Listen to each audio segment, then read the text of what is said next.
smoke. If you don't think, don't vote. A red light, don't go. Peep show, oh no. But everybody's gotta live with their life. Why don't you shut up? One of my favorite, Dave Frazier, everyone. I decided to, yeah. Scroto. Yeah, the good old red list. I'm getting scared. I get all camera shy when things are being pointed at me. Well, at least this is the big and, you know what to do with that. No, yes, you taught me well, Jeff. Dude! What are you doing back here? No, man. Are you endorsing? This is where, no, this is, well, of course, I'm endorsing. Show me, how does it work? Okay, well, put your headphones on here. Let's see. Give you a sample of it. Yeah. I'll put your headphones on. Yeah. Jeff Scott Soto here, or JSS, as some of you might know me as these days. We're cruising around the NAMM show, which is a big music trade show that happens every year here in the Anaheim Convention Center, California. And I've been coming to this thing for about 15, 16 years. It's a great place to meet your endorsers, the people who take care of you with your products like microphones, mic stands, guitars, guitar picks, guitar strings. I mean, every detail has to do with musical instruments. And as well, it's also a great place to kind of meet up with old friends, colleagues, fellow rock stars. There's a lot of fans running around, and it's just a really fun weekend that we usually get together, and I get to see people like this guy, Gary Schutt, with the headphones, yeah. And we're going to take a little course through here, and you get to see what's going on in the NAMM show every year. And in the meantime, I'm going to talk about this new album, Beautiful Mess.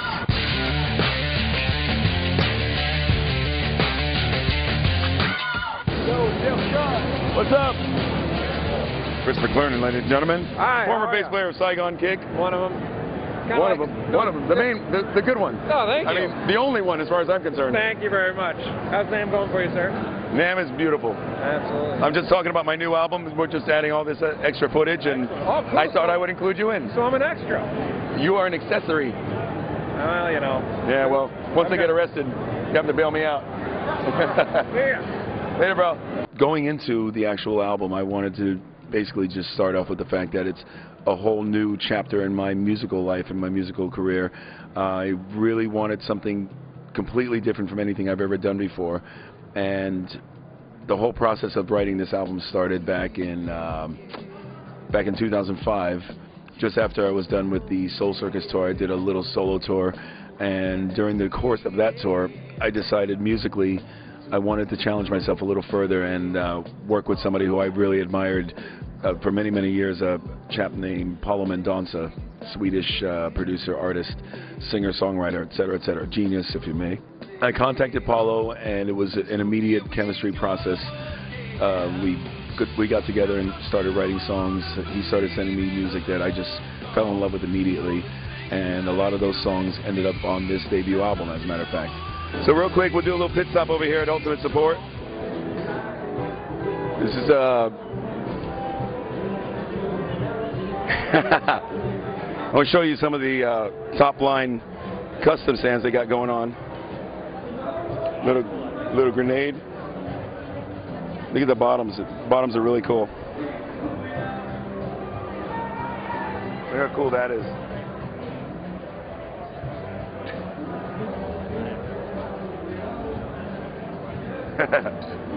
How are you, brother? Good to see you, man. Claude Schnell, ladies and gentlemen, former keyboard player of Dio, at your service. This is Claude Schnell for Jeff Scott Soto, NAMM TV. How's that? Fantastic. I'll send you royalty later. The actual songs themselves, like I said, it's just a complete departure of the things I've done. A lot of people know me through the years, the heavy metal, hard rock, a lot of different bands, a lot of different projects. But diving into a solo career, I wanted something that was going to be a little more diverse than most of the things that everyone already knows me from. I knew Paulo would be the perfect person to kind of guide me in that direction. 21st Century was actually the first song that Paulo sent me. It was the first song that made me go, this is it. This is the new direction. This is the guy that's going to take me there. And with that, it's such a strong song. It had to open the album.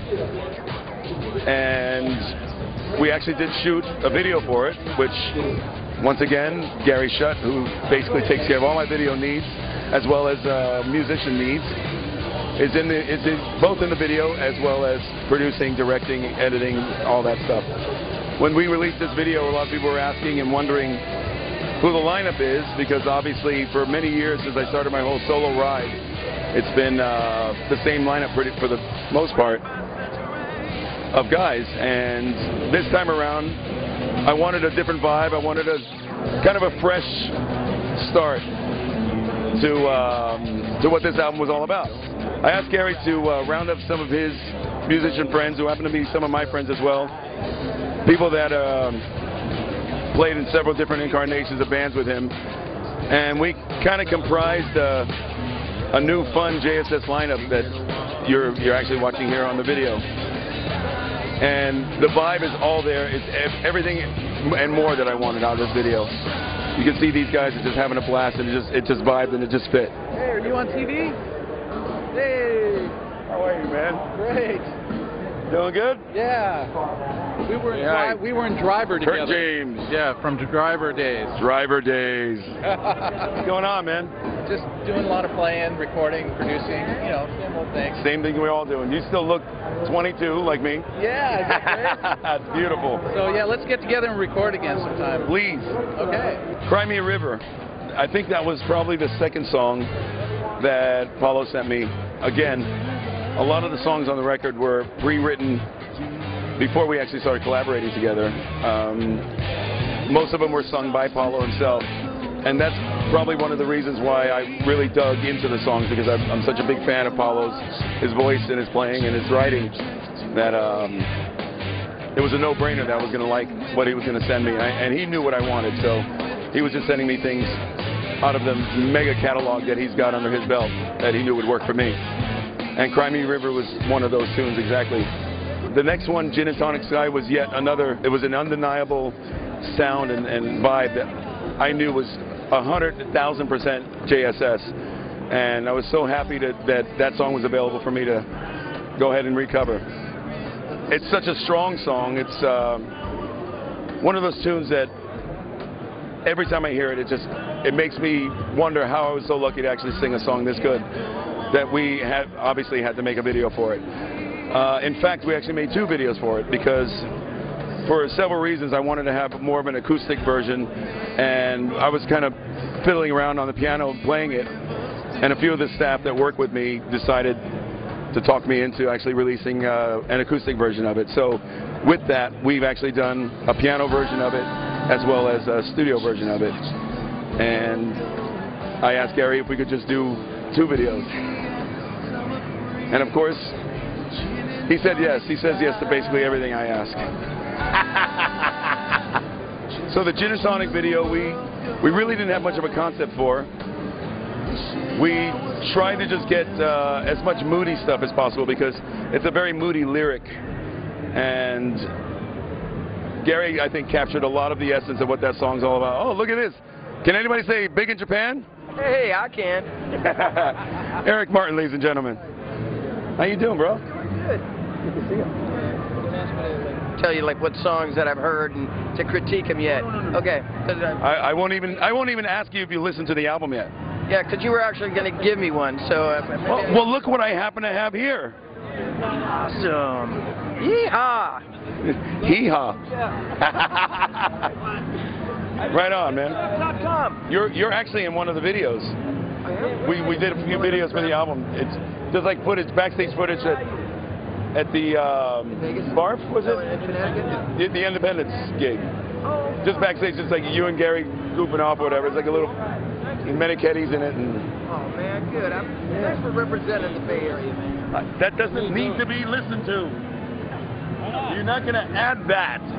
Let me entertain you. All right. No, you need to be in this. What is this? This is Ben Cary, who happens to be a co-writer on 2 songs on this album. Yes. Testify and Kick It. 2 songs that kind of came... They're the coolest ones on the record, actually. Benny's he used to be with the band Savage Garden, and now he's playing with Lifehouse.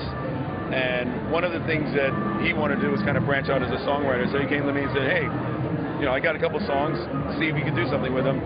And we were kind of just more or less writing them to write them. We weren't really directing them towards my album or anything in particular. But I really liked the way they came out. I mean, the vibe from the get-go, as far as the riffs and everything, was so good that it just fit. Everything, the nuances of all those songs, or those two songs, actually fit with all the other songs I was doing. So I asked Ben if he didn't mind putting on the record, and of course, you know, he complied. He played guitar on these are the only two songs that I actually use a different guitar player.